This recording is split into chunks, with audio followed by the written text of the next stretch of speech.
quite confident to be able to complete it. And day one went to plan. Obviously there was quite a bad storm that we hit, but again it just got wet, and I managed to do a full change of trainers, clothes, the lot.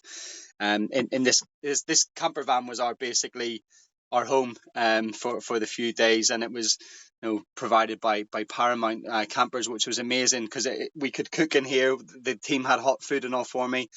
And then day two, everything started to go wrong. I went man down about 50 odd kilometers in, where my body just started rejecting food, shutting down.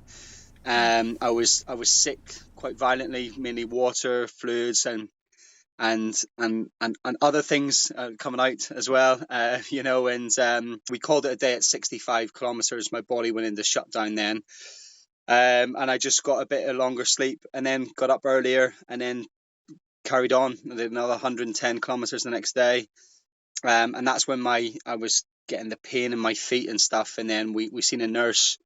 I took some really strong pain relief, which did nothing. And then, as suspected and confirmed today at the hospital, I've got multiple fractures in my legs and feet. Regardless of that, what you have achieved is still, incredible. Let's talk a little bit about Aggie, because she is the girl at the heart of all of this, the main reason why you've got to the point where you've now got fractures in your feet. Who is Aggie, and why did you want to do this? Hi, Aggie.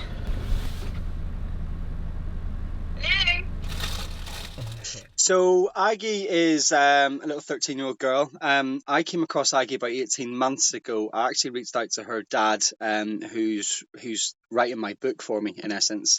He's quite a famous writer, a ghostwriter. And when researching him, I came across Aggie, and she was diagnosed at age 6. And I have a little 5-year-old girl, and there's so much similarities, that reminded me of this little blonde girl trying to walk, falling over, and that was just the start of it. And unfortunately, this brain disease, rare genetic brain disease of HABC is just now completely put Aggie. She can't eat, sleep, or walk. She can't talk. She's wheelchair bound until this cure gets underway. And I just had to do something. I said to Richard, the dad, it's like, put my book on hold and let me raise money.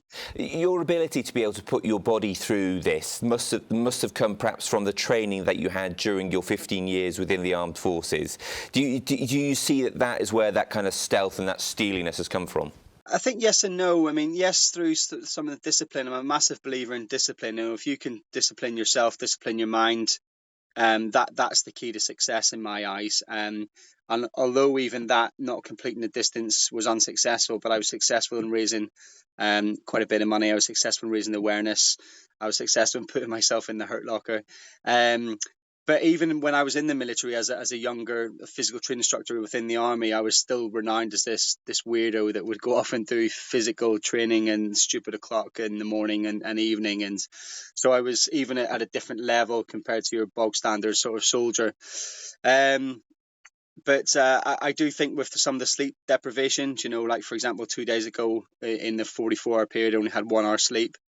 And then some of the exercises we did in the military, were like a few days with no sleep. So I do think that comes into it quite well. Have you used exercise and challenges like this to perhaps overcome some of the negative parts of what life was like within the military? I know that you had to leave because things got too much.